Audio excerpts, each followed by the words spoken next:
Welcome to Love-A-Dram. I'm Jonathan, and this is our featured whiskey of the week for the week of September the 2nd, 2024. This is the Glenfarclas 105. This is a fantastic special whiskey because it is a cask strength whiskey. This was the first commercially available cask strength whiskey to hit the market, and it's absolutely beautiful because of that. It's such a flavor bomb that it really delivers a fantastic experience. Glenfarclas is a Speyside distillery, and they have a great relationship with sherry bodegas in Spain, and because of that, they're known for producing amazingly fantastic sherried, classically Speyside whiskeys.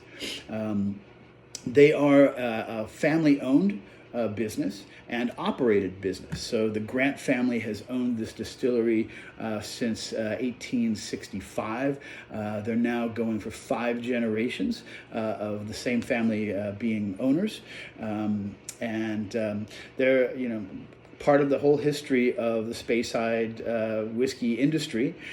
Certainly, I was able to have the great privilege to visit Glenfarclas, hence the T-shirt, and I was there this past May, and what a beautiful distillery. It is just charming, lovely place, and they make incredible whiskey.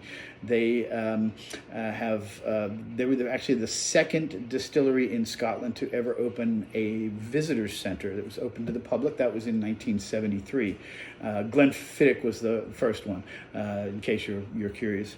But because they're all family owned, they have no shareholders and to really be beholden to. So they are able to offer a lot of their expressions at very, very reasonable prices. I was able to purchase this here in Baltimore, Maryland, for around $75, which for a cask strength whiskey is phenomenal. You don't usually find them for so cheap. There is no age statement on this, so I don't know how old the whiskey is in there. And honestly, it's really not even important because what this is delivering is just such an experience onto itself.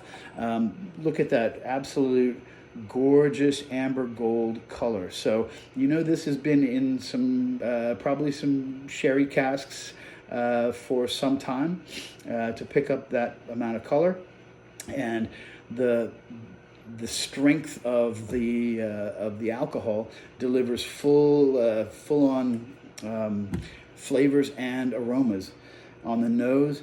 Wow, caramel, cherries, leather. It's very interesting. And this is one that I recommend too when you pour it out, because it's quite strong. Pour it out and let it set for maybe 5 minutes, 10 minutes or so before you go to nose or to sip it, just to let those flavors fully develop. Straight out of the bottle, you don't necessarily get the full rainbow of like aromas that you can get after it's set for a minute. On the tongue.